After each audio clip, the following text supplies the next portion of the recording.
Insane in the Membrane. Hello and welcome to your favourite podcast, Insane in the Membrane, with me, Rich Wilson, and today I'm joined by the mighty Simon Brodkin. Hello. Hello, Rich. Nice to be mate. here. Yeah, getting some headbanging into the Insane in the Membrane. Yes. Second time on your pod, I believe. This is, I don't know whether it's some sort of honours board in your, I don't know what room you're in of the house, but in the background there, like in the Lord's, what is it, the long room, they got the people who have all high achievers. So I'm many two-timers on your podcast. I think we've had, not many, to be honest. There's only been a couple. James Atkin from EMF twice. Yeah, nice. Phil Ellis, he's been on a couple of times. Darren Harriott is coming back on. And you're on it a lot, to be fair. Sorry? You're on it a lot, to be fair. There is me. But it'd be weird if I wasn't here. To be honest, it looks like we're in the same room. Well, we are, mate. I thought we weren't going to give that away. Oh, yeah, sorry, the magic of television. Yeah, we both got sort of rooms that once upon a time had a nice potential, but then we've been living in them for a little bit too long. It's just life just takes you, you go, I must put that picture up. I must do that thing. And then, it's 2 years down the line, like, that picture, where is that picture now? So, I feel sorry for the relatives who are going to have to clear through my stuff when I'm dead. It's like, oh, Jesus, Simon, couldn't you have cleared out even the most basic? This is... But I like what you've done with your clothes stand. You've just put seemingly every item of clothing. Is that? It's hard to see exactly what's going on, but it looks like you just piled them high. Well, it's a mannequin. Nice, it's a mannequin because I was selling stuff on eBay and Vinted. Yeah, it's a sex doll. I can see it, Rich. And I mannequin. Come on, mate. An open mouthed mannequin. Yeah, it's a mannequin. It loves me. Sweet that you let it in on the podcast. Fine, you can give you a bit of airtime. God, I love you, babe. It's like Lars and the Real Girl. It's just like we have proper conversations. We really, it's my friend, and confident, and sex doll. It's not everything. Far off, mate. With AI, who's going to tell the difference soon, mate? I find that horrifying because it will be used for evil. I feel, Yeah, that's what everyone's saying, aren't they? Yeah, I think, I've not read many books, but one I've read is by this amazing, I'm not even sure what he'd call himself, Yuval. He wrote Sapiens. Okay, yeah. I say read Sapiens. I'm eating, by the way, Rich, as you can probably That's fine. See and hear, and many of your listeners will have been disgusted by the munching noises. You know what I like listening to when I jog? Just Simon Brodkin chewing a sweet potato in my face. That's why I've tuned into Insane in the Membrane. So, and he's warning of exactly what you're saying about the evil, that it's going to... I'm trying to get my head exactly around the process whereby I think it's that they echo what we're saying, essentially. Okay. So if there is evil so they learn. So let's say a very basic one, ChatGPT, which, you ask it questions, it feeds back. All it is doing is picking out everything that's ever been said on the internet and feeding it back to us. Right. Yeah. So, from what I understand, and bear in mind that's very little, what I think is it's if the Chat GPT picks up on our traits, our negativity, our narcissism, our hunger for power, then it feeds that back to us. And so you will then get these things who are entirely learning off of us. And then if you have them making decisions or having more and more influence, then they, understand the best way of yielding power often, as we've seen with Trump and even Muskie's at it these days, isn't he? He's a right-wing bloody agitator because he gets likes and he gets love. It's tragic to see. So it'll be our fault, of course, because we taught it. But I mean, not me, of course. I'm pretty much nice through and through, mate. Not an evil every time thought. I've seen you. No, you're always nice. You're always nice to me. It's all that matters. Nice to everyone around you. It's easy to keep up a front for, social occasions, before and after gig, even during an hour-long podcast. It's a struggle. It'll start to wane by like 45 minutes in, and you'll go, "Fuck this." Do you know what I really think? How are you, mate? Anyway. Yeah, I'm good, thank you. I'm very well. It does worry me, the AI thing, and I think only, like you say, only because I know what human beings are like, and every technology that comes along, it gets used in a sexual way. So even the humble calculator, we wrote boobs on it, and then it's kind of gonna, now we sex dolls that look real, and honestly, and then there's the VR headsets that people are using, the gaming ones. Now, someone was telling me the other day, goes, "Oh, you can watch porn on those." I'm like, I don't know if I want that. I don't want to sound like a prude, but that sounds like a lot. I don't know if I want it, but just give us a little look, and then we'll go from there. I won't put it on, but I'll just look. If you just give me a few minutes. Back in the day when we thought writing boobless was as evil as mankind got. Yeah. Now look at us.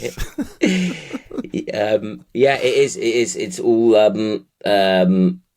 gathering at a pace, isn't it, mate? It's gathering at a pace. As I say, I feel a little bit out of my depth in terms of what the capabilities are, other than just asking it a question at the moment. That have you got it on your phone? Have you got the Chat GPT app? No. Right. Well, you clearly. I've got it. Let me have a look. Chat. I've just got this Threads thing that everyone's doing. Yeah, that's just what we needed, wasn't it?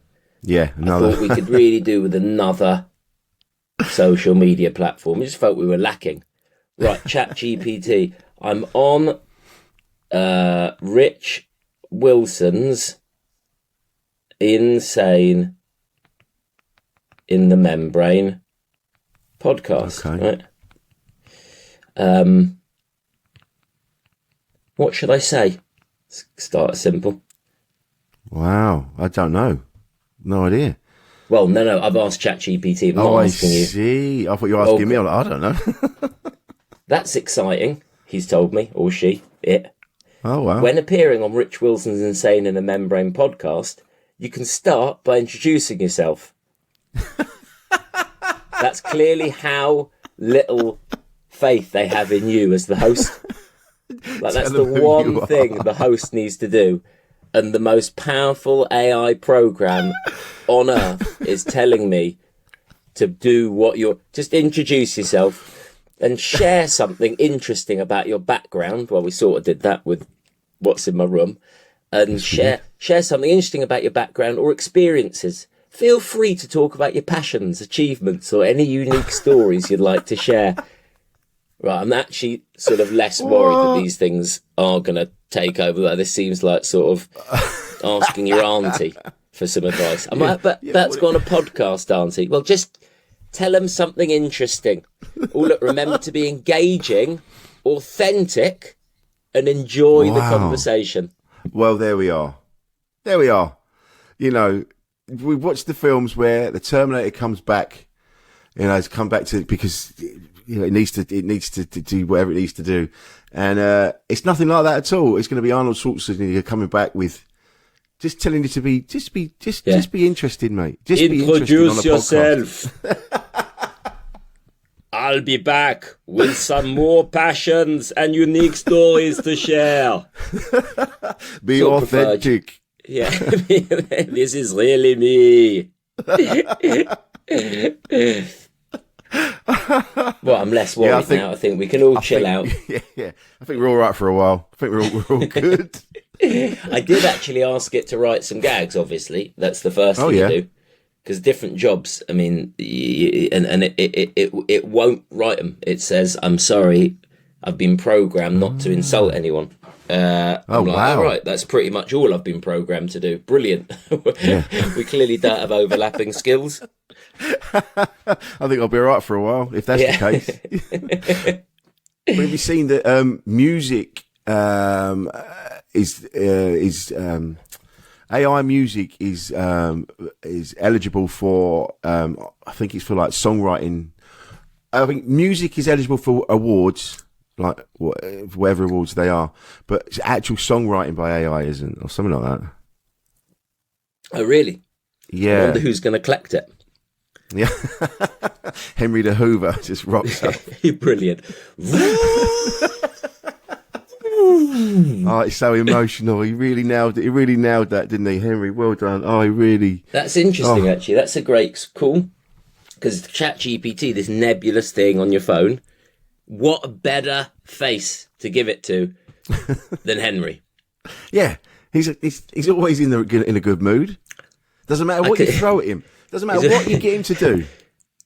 This is brilliant. Henry, just thousands of, that's the next horror, the millions of cloned Henrys. I mean, I think they already pretty are cloned, but with the evil of AI and the destruction. Tell me about your passions or I'll suck you up. A kid's horror film. I think we've got this sorted, mate. Let's end this call and get writing this script. I think we need to get on. Whoever made like Sharknado and those types of films, I think we get onto them and go, right, we've got this film. We've got this. I think I'm feeling it's either going to be great or so bad it's good. I'd like to aim for so bad it's good. Like it inspires debate when a film's like that. Because why are we watching this shit? Why? I can't switch it off. Well, and then you just look at your own Hoover Henrietta in the corner. Is obviously coming in. We've got to save Henrietta for Volume 2. Yeah. Isn't there a green one as well? I think there's a Henry, there's a Hetty, and I think there's a green one, maybe. I might have imagined, or a blue one. Is this sort of a sexually fluid Hoover? It's orange. But how you been anyway, Simon? I've not seen you for a while. Are you well? You good? Are you keeping up with everything? All the changes? I've been great, man. I've been great. I am about to go to Edinburgh Festival. I don't know when this goes out, but the whole of August up there with a new show called Xavier, which is I'm not sure whether I should give it away. Actually, I won't give it away. Don't give it away. No. He says, still not knowing why the show's called Xavier and trying to sound mysterious. And then it's because you needed to get into the brochure in February. That's why. Yeah, it's either A or Z. I went for the Z, well, sort of close as I could think of at the time. And then afterwards, carrying on this, which has been an incredible tour called Screwed Up, which launched at last Edinburgh. And just carrying on that journey, just doing stand-up, loving doing stand-up. As you know, we gigged many, many times with me wearing a baseball cap and calling everyone a bunch of legends as Lee. And for a few years, it's been now doing stuff as me, which I followed ChatGPT's advice and I made sure that I was authentic. I went, bloody hell. Authentic.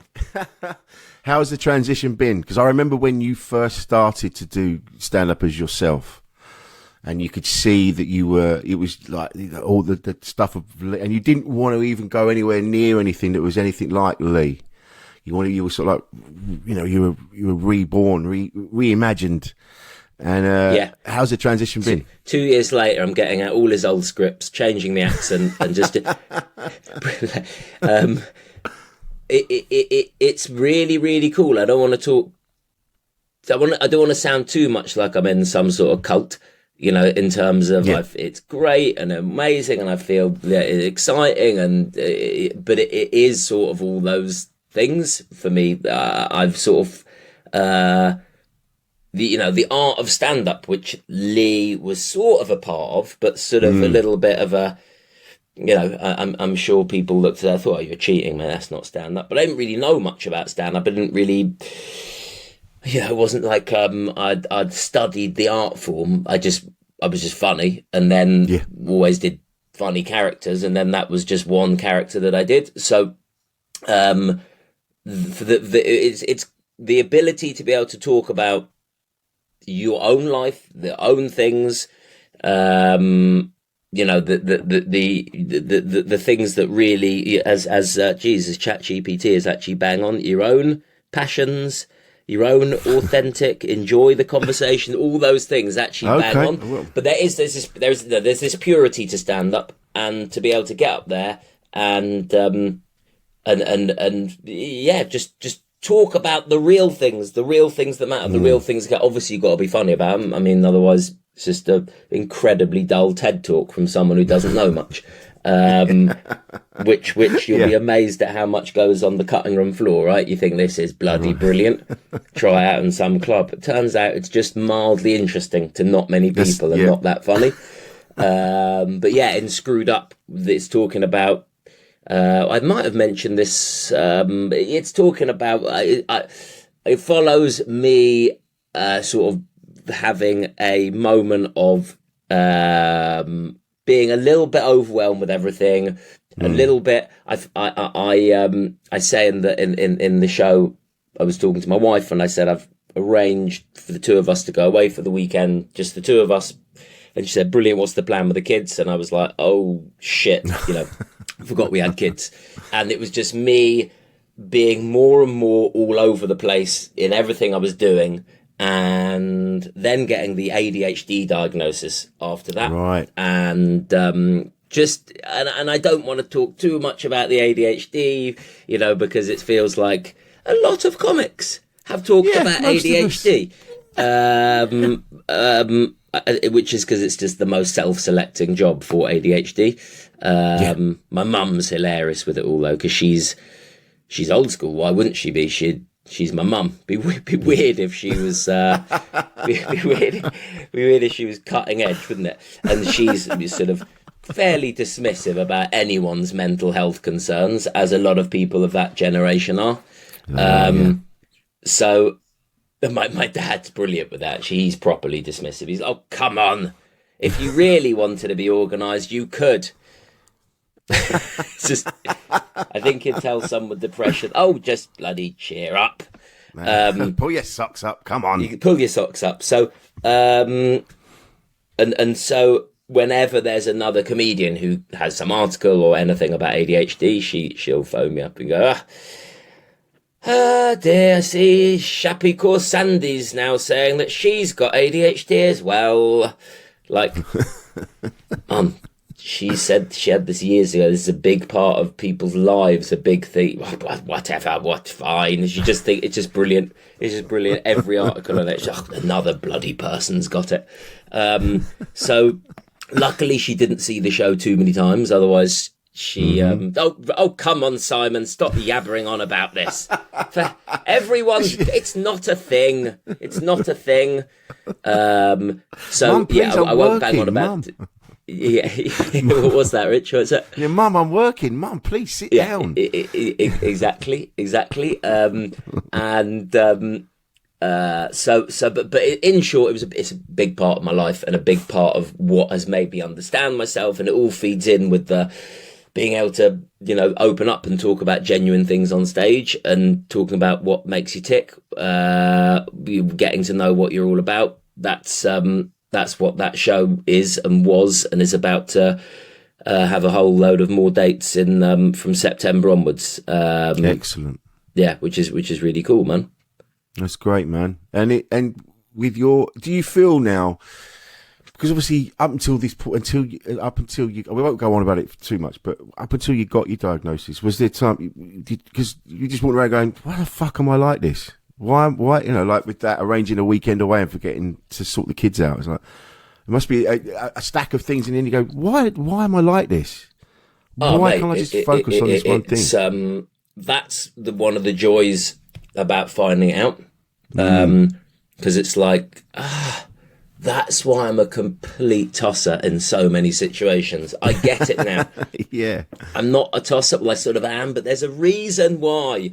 It is. I cried when I heard a psychiatrist on a podcast talk about the symptoms of ADHD, because it was literally like he had been following me around my whole life, written down everything I do, and, you know, called it this disability, whatever the hell ADHD is. It was, I find out my personality is basically, it's a list of symptoms. Wow. No one needs to spend time getting to know me anymore. I can just give them an NHS leaflet. It's all in there. There you go. And it's amazing. It might not change how others view you. I liken it to moments on, and this isn't just about ADHD. Hell, this is about understanding what makes anyone tick. Whether it's it feels it just when stuff makes sense.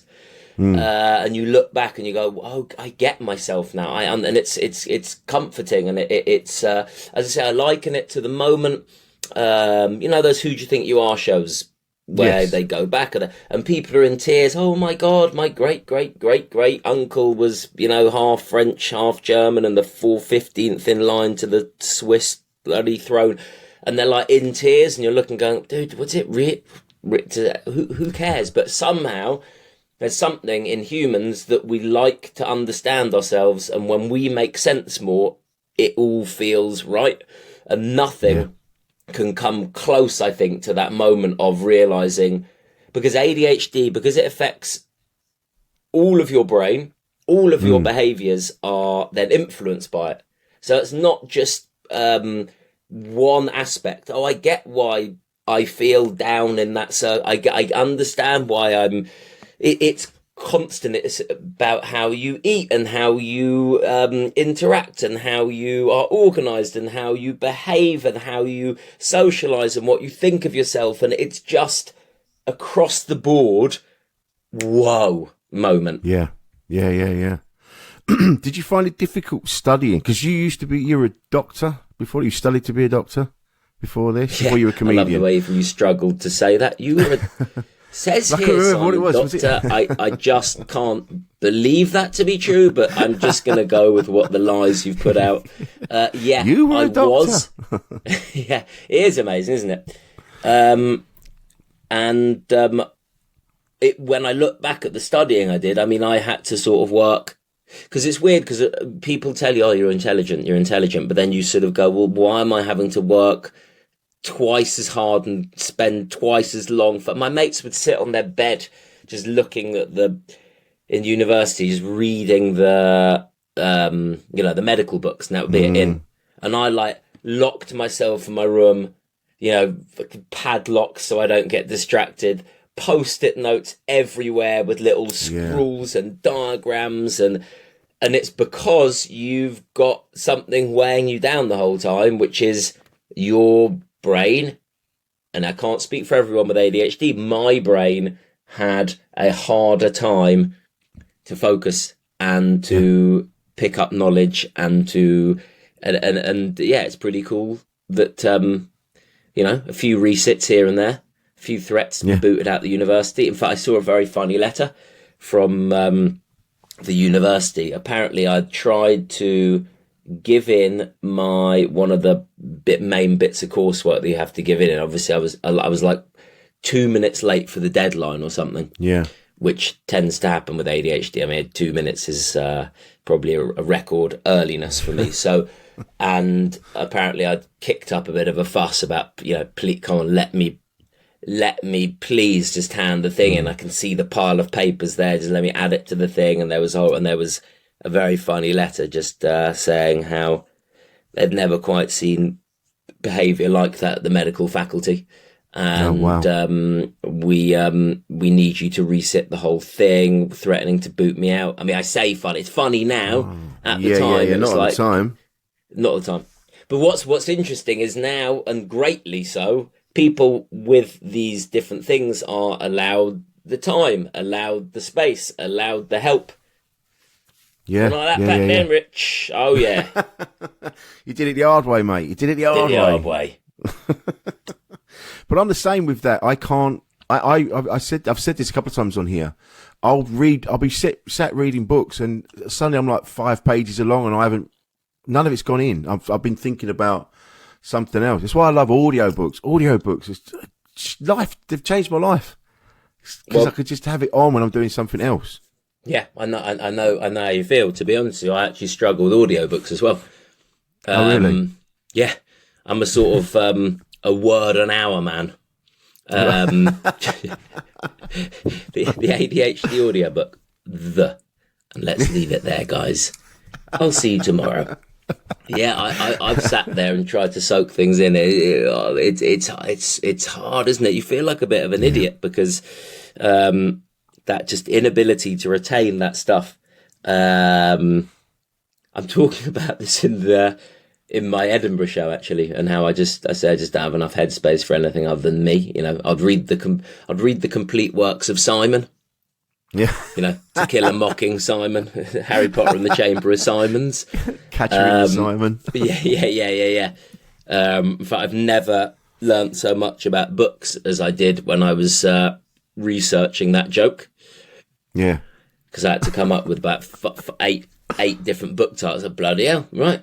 To Kill a Mocking Simon. Brilliant. I remember that now forever. So, yeah, it is hard. I feel like, when you start banging on about it, it is, even I'm thinking, shut up, mate. Because it's quite hard for people to empathise. You're talking about things that everyone experiences as well. Do you know, I find it really hard to focus, and everyone's like, oh, shut up. I find it hard to focus as well, mate. Yeah. We're all late sometimes. You know, it's so... yeah. It is one of those things whereby everyone has a bit of it. Yeah, but it's when you have huge amounts of everything that make your life increasingly tricky. That's when it is. Yeah, that's when it is an issue. But so you're an audiobook man. You're soaking up the audiobooks, are you? I am, and I'm having a great time because I just can't sit and focus. And if I do sit and read, I just nod off. So I'm the same. Really the same. Yeah, so I have it on audiobook in the gym. So I've got Debbie Harry or whoever is the pick of that day, and she's chatting away while I'm trying not to be a fat piece of shit. It works. It's a great name for a gym. Okay, and it soaks up because even, as I say, I drift off on the, so you're proper, you're getting through some books now.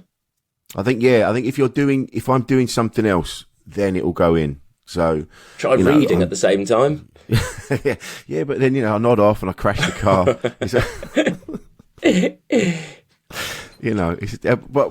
I've talked about this on here before, and we were talking about people like you've just said.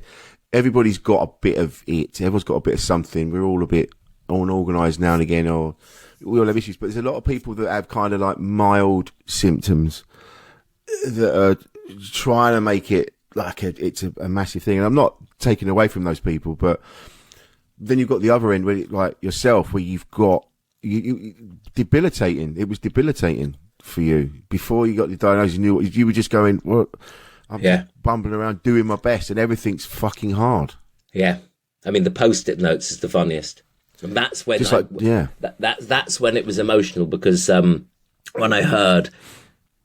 Because you sort of know about the big things, the focus, and but when it goes about the little things like, faffing around for hours before bed, which is pathetic to say. Oh yes, but that's classic ADHD. So my ability to go to bed, I'll just be getting to bed 3-4 in the morning, and then you're exhausted the next day, and you can't go up. And there's post-it notes, self-help books is a classic one.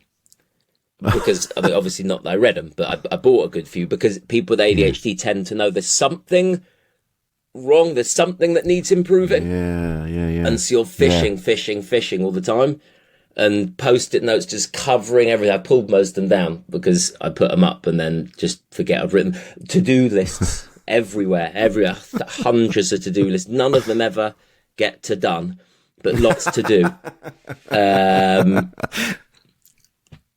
And all those little things about a lot of sleeping, and there's a lot to do with eating, a lot to do with situations, and actually that bleeds into the character stuff because when you don't quite feel like you fit in, you adapt, and therefore if you adapt, I personally then found that made it easy for me to pretend completely to be other people, and that's I think where the characters came from.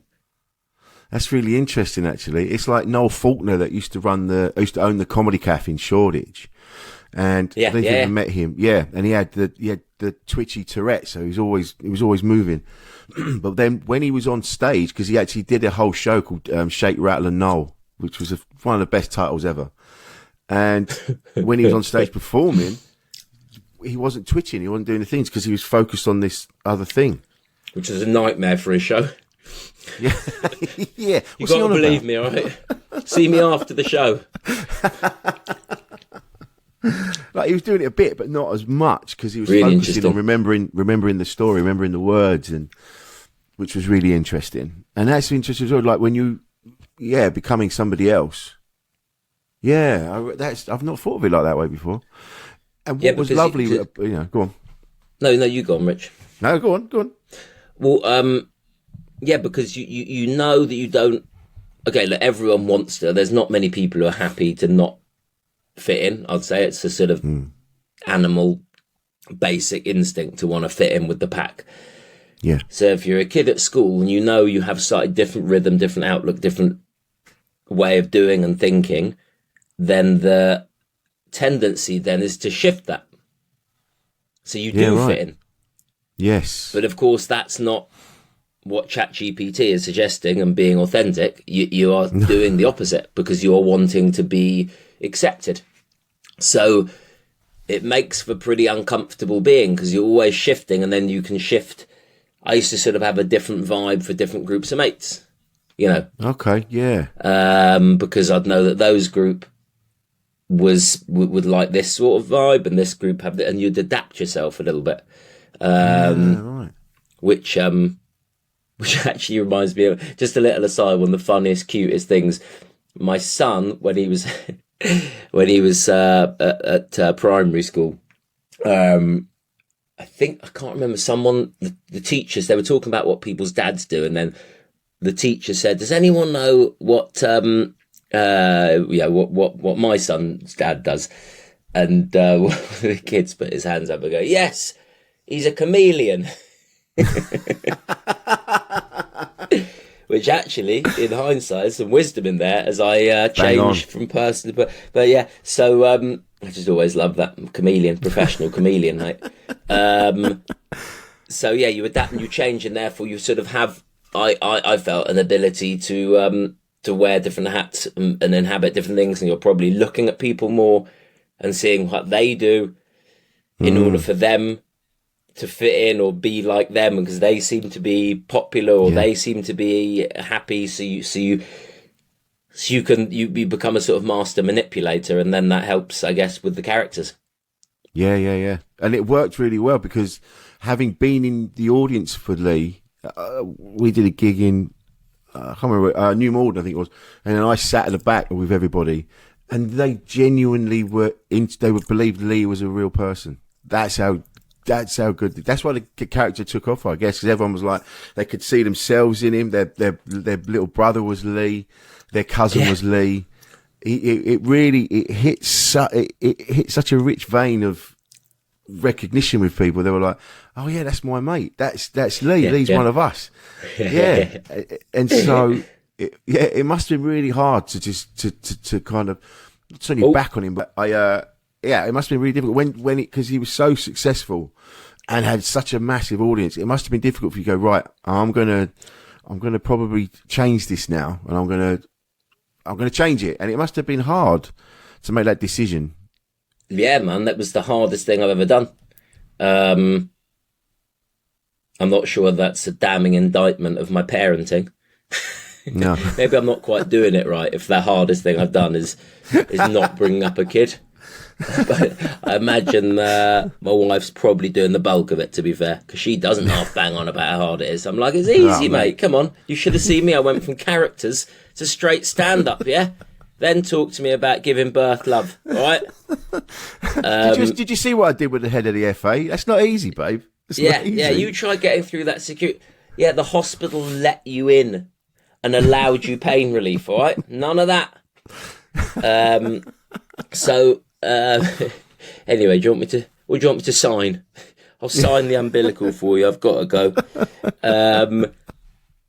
So one of the hardest things, absolutely, the hardest thing I've ever done was moving from the characters to It's harder than any stunt, harder than any prank, harder than any, because it just is not something that you can meticulously plan for. Interesting, obviously the ADHD helped me with the pranks, obviously, and the stunts, like just hyper focused on something for weeks and weeks and weeks, right?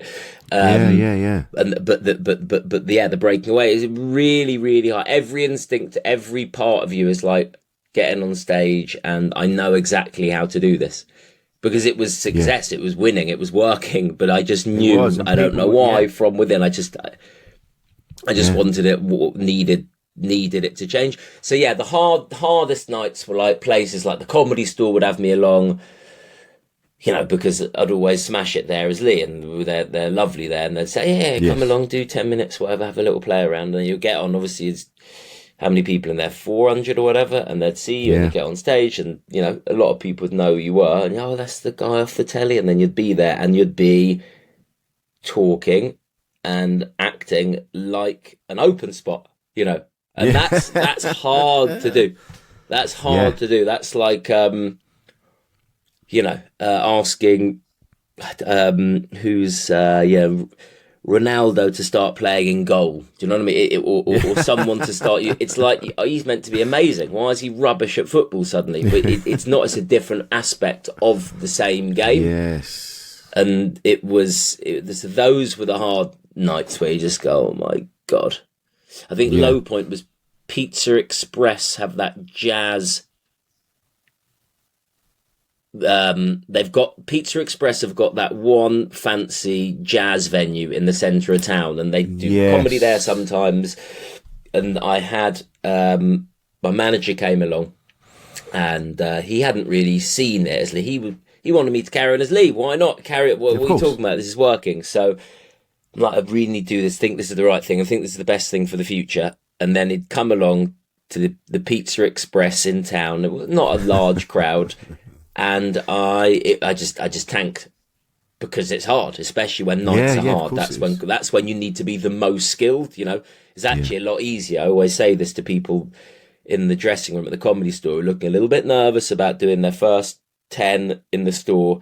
This is easier than the rubbish clubs. They want to laugh. They're there. They love it. Just have And so when things are going badly and it's not many people, and that's when you need to be the most skilled and the most relaxed and the most confident in your abilities to, just soak it in. And that's why stand-up's so great, is because it's in the moment. So you have to address the fact that there's a bloody piano there and there's not many people and this is weird and someone's getting pizza.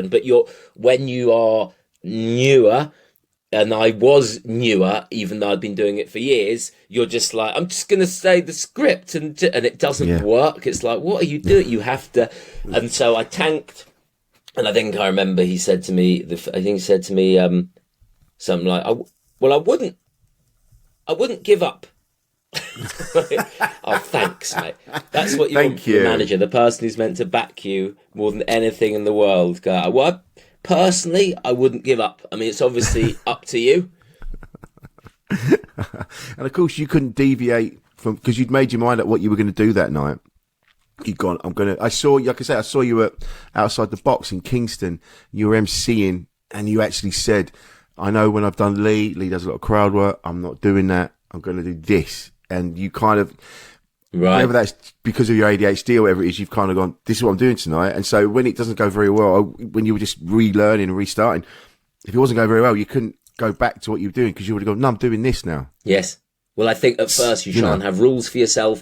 I think people often ask for advice about stand-up. And the one thing I say is it's like an apprenticeship. You can't rush the process. You can't do an apprenticeship that takes 2 years and cram it into a month. And so you've got to do gig after gig after gig after gig after gig just to learn it and understand it and get used to it.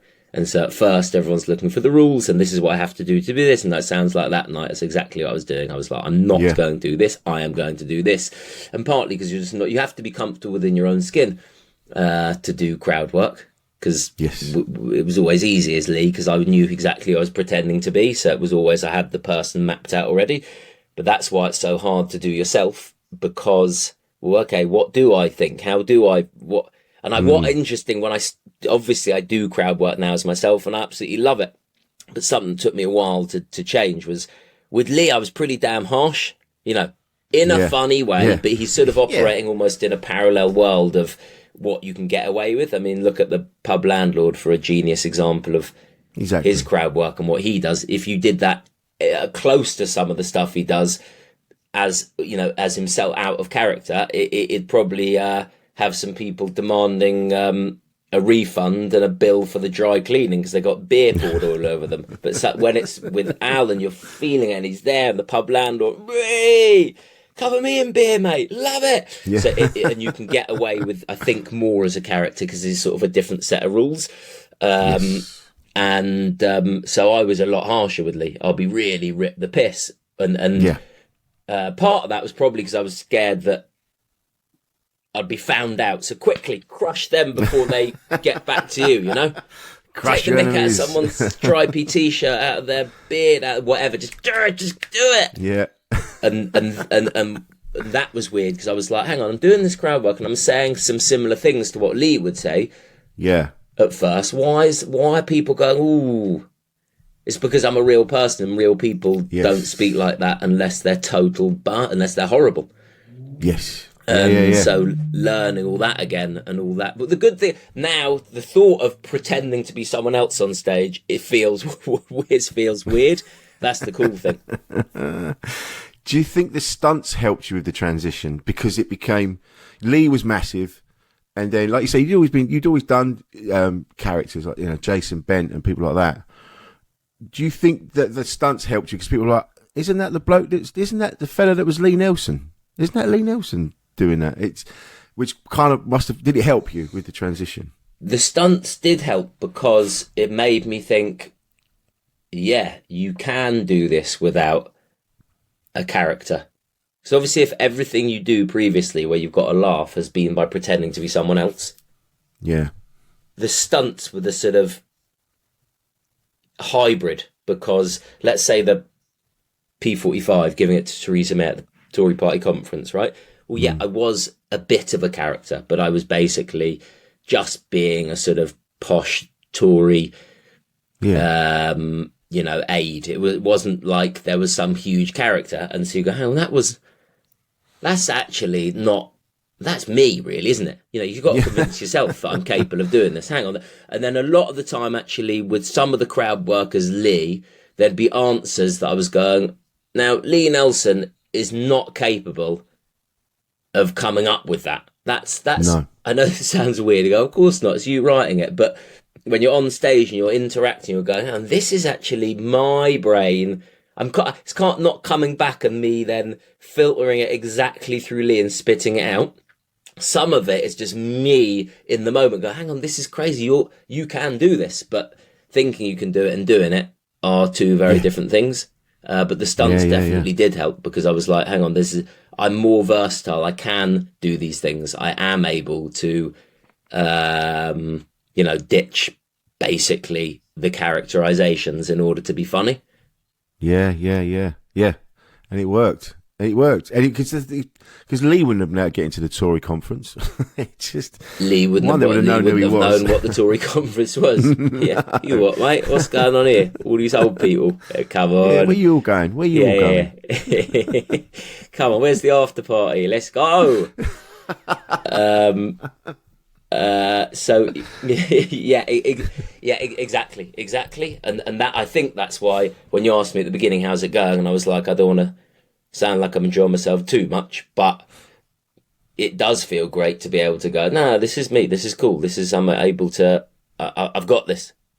Having probably doubted myself, we're doing the characters. I would never even thought about doing it as myself because it just wasn't even in my wheelhouse of thinking that's going to be possible. And then, of course, if you go back, put me in the psychiatrist chair and we're talking about going back throughout my life, then I've sort of probably always lent on pretending to slightly be other people. So that's probably why this feels so refreshing and fun and engaging for me, is because, okay, this is just me, and I think I'm trying to aim for the, you're not completely yourself on stage. No one ever is, but No. You want to be really talking about proper things in your life and not making stuff up and not going on about things that you think will just be funny just for the sake of it. So it's pretty cool and very unlimiting. Obviously, with Lee, there's only a certain number of things he can think and say, you know? Yeah. And I always admire the pub landlord. Alan Partridge is just he's just always fresh, always got, maybe that's just the initial writing of the character was better because they can see things constantly and constantly updating and constantly. I guess maybe partly because Lee was never that opinionated. No. So there's not much for him, whereas the pub landlord and Partridge are incredibly opinionated. You know, they've got this view of the world, aren't they? So they can constantly adapt to the new things. Whereas Lee, it was diminishing returns after a while. How many times can he view this through his, because he was just up for a laugh. That was just basically getting it wrong. He was having a laugh. He was skipping along and taking the piss merrily. And so after a while, for me, that became, well, okay, I haven't got much more to say as Lee. No. It's almost as if Lee gave you the confidence to get up on stage and do what you wanted to do, to be a comedian. And now it's like, Lee is now giving you the freedom to now you've got the freedom to be yourself. He's like, Lee gave you that confidence. And now he's like, and now you've got the confidence to be yourself. It's a really nice thing to see. And I see a lot of character actors that, like Colin Holt with Anna Mann. Like he's like that was a brilliant show. Brilliant show. A brilliant character. He's a brilliant comic. And it's interesting to see that, people they get the confidence to go, actually, I can do it as myself now, which is a wonderful thing. Yeah. Colin actually, when he was interacting, did remind me of the pub landlord. It was brilliant. It was Anna Mann. What was the show called that he won the Edinburgh Prize for? The Death of Anna Mann. That's it. Yeah. It was amazing. Yeah, and his interaction was absolutely first class, and had that perfect he sort of tells people. He sort of tells people how that is. It like he'd go, you know what I mean, like telling them what they're feeling and what they're thinking. Yes, darling. Yes, darling. It was a lot of fun to watch that show. Yeah. Can you hear a cry in the background? Oh yeah, everything all right? Yeah, it's a cat. Oh, is it locked in somewhere? Say again. Is it locked in somewhere? Do we want to see a cat? We'll leave the cat out the podcast. No one wants to hear a cat crying on a podcast. I think me chewing a sweet potato is probably enough for the senses. Yeah. What else can we do? Blow up some balloons, maybe. Do some balloon animals. Has anyone farted into the mic yet? Be bloody hilarious, mate. But it is that. It's you see that when people are starting out, they maybe don't have the confidence to do it as themselves, and they create a character that makes it. So they've got that safe space, if you will, and then as they go along, they've got the confidence now because they've been on stage many times, and they go, actually, I think I can do this as myself, and you kind of let go of the safety rail, and it takes a while to transition, but you get there because you've built those skills up over time, being this other character. You're still in there, yeah. I mean, I don't think all people who do characters want to be themselves. I'm not like I didn't want to for that was never even. I didn't step on the stage as Lee thinking long term I'm gonna get the cap off and be myself. That was never even part of what I was thinking for a split second. But it is interesting that spectrum. I was speaking to John Kearns. Yes. Who's obviously an absolute masterclass of a comedian, and he has the wig and the teeth, which are these obvious comic conceits, which which you, on the face of it, the whole thing looks sort of what? Yeah. But that allows him the ability to bring out his richest, most interesting and most personal things. That's just his the way of doing it, and it's all the way from proper character to persona to whatever it takes to get a laugh, we'll do it. If I need to get my dick out, I will do so. I'm glad those days are behind us now. Oh yeah, of course they are. Yes.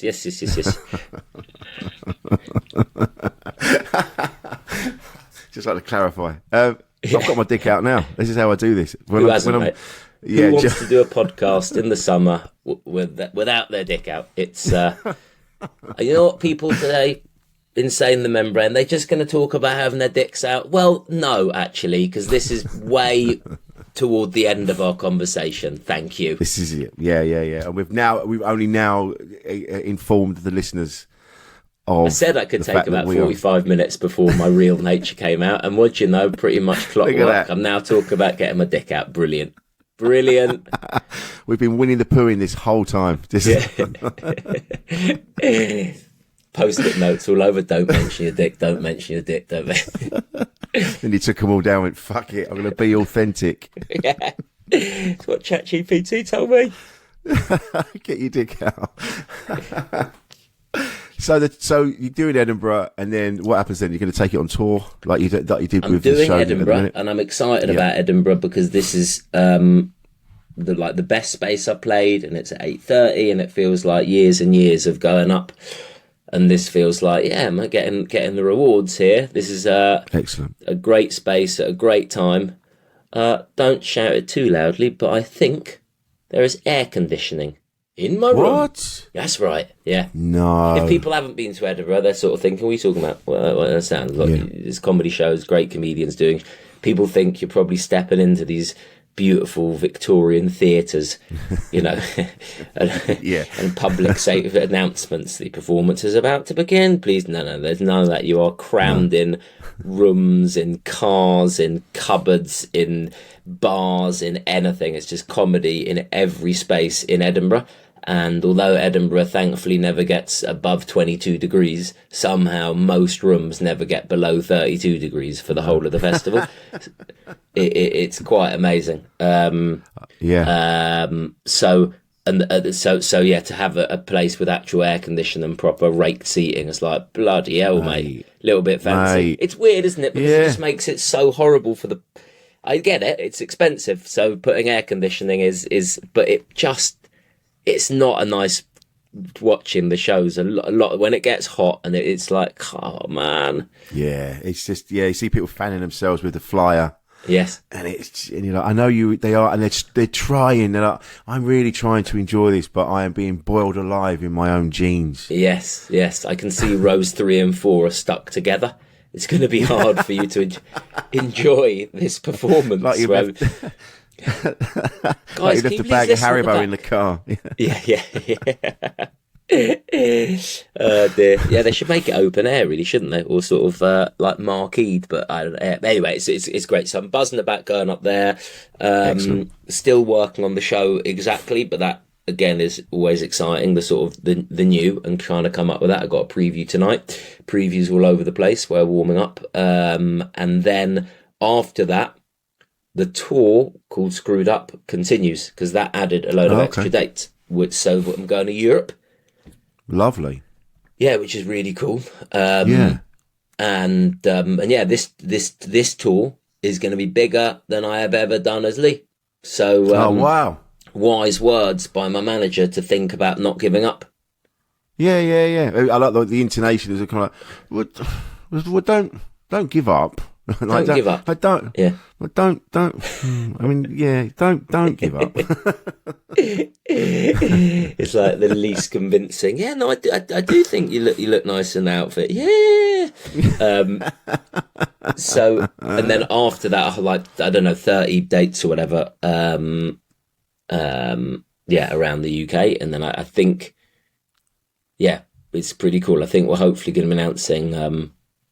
Because I did 8 Leicester Squares, which was pretty cool. God.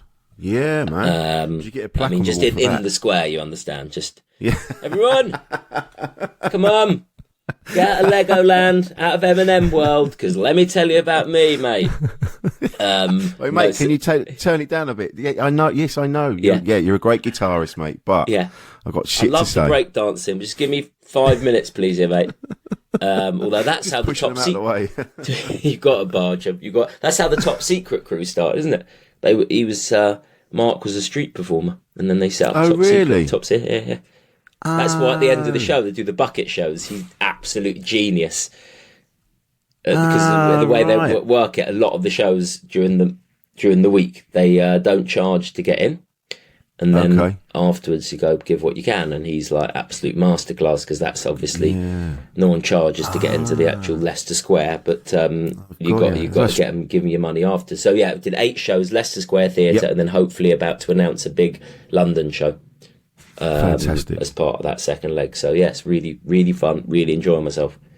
Excellent. This has been lovely, Simon. I've really enjoyed having you on again, mate. It's been a proper to talk to you properly. It's been excellent. I could just chat to you all day. It's fantastic. Likewise, mate. Although I feel there'll be more dick references the longer we continue. So we'll just we'll just end it there. Do I end my chat with Rich Wilson? Asking ChatGPT.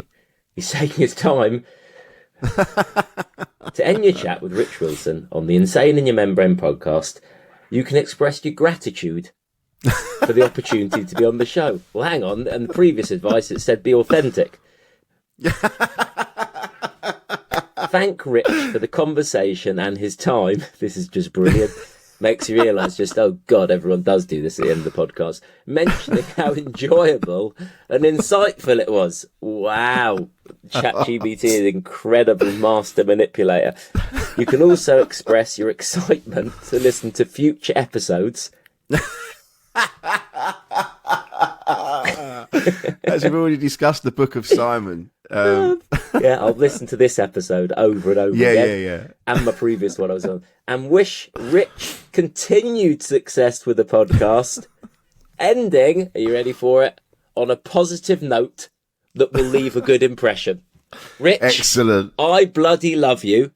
I wish you all the best with everything, and I can't wait to listen to every episode in the future. It's been a pleasure, mate, and incredibly insightful. I love this. Thank you for being so authentic and just so bloody lovely. It's couldn't be any more authentic with that, I think.